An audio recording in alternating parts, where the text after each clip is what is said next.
விஜய் டிவில ஒரு பாப்புலரான சீரியல் முடிய போதுங்க. கேட்டதுமே ரொம்ப ஷாக்கிங்கா இருக்கு. எஸ், எந்த சீரியல்ன்றதை பார்த்துடலாம். அதாவது வீட்டுக்கு வீடு வாசப்படி பெரிய எதிர்பார்ப்போட வந்த சீரியல் அப்படின்னு சொல்லலாம். நம்ம திரவியம் பாத்தீங்கன்னா ஈரமான ரோஜாவே சீசன் 2க்கு அப்புறமா இதுல சூப்பரான கம்பேக் கொடுத்திருந்தாரு. ஃபேமிலி ஓரியன்டட் சப்ஜெக்டடா இருந்தது. எல்லாருக்குமே ரொம்ப பிடிச்சிருந்தது ஸ்டார்டிங்ல அப்படின்னு கூட சொல்லலாம். அதுக்கப்புறம் எங்கனே தெரியல, காணாம போன மாதிரி இருந்தது. ஏன்னா எந்த ஒரு விறுவிறுப்பும் இல்ல, அந்த மாதிரி ஒரு மாதிரி மந்தமா போன மாதிரி இருக்கு அப்படின்னு சொல்லிட்டு நிறைய கமெண்ட்ஸ் எல்லாம் நம்மளால பார்க்க முடிஞ்சது. சீக்கிரமா இந்த சீரியலை முடிங்க அப்படின்னு ஃபேன்ஸே சொல்ல ஆரம்பிச்சிட்டாங்க இல்லையா.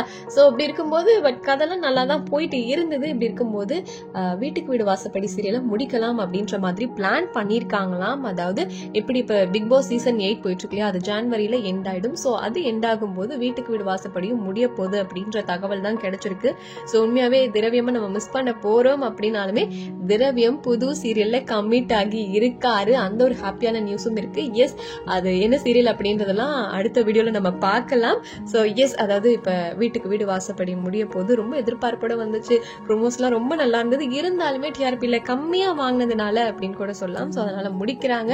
ஆமாங்க, பாதி பேருக்கு கவலையா இருந்தாலும் உண்மை அதுதான், இந்த சீரியலை முடிக்க போறாங்க. சோ நீங்க சொல்லுங்க, வீட்டுக்கு வீடு வாசப்படி சீரியலை முடிக்கலாமா, இல்ல இன்னும் கொஞ்சம் கதையை மாத்தி கொண்டு போலாம்னு நினைக்கிறீங்களா, இல்ல இந்த சீரியல் முடியறதுக்கு பதிலா வேற சீரியலை முடிச்சா நல்லா இருக்கும் நீங்க நினைச்சீங்கன்னா எது அப்படிங்கறதையும் மென்ஷன் பண்ணுங்க.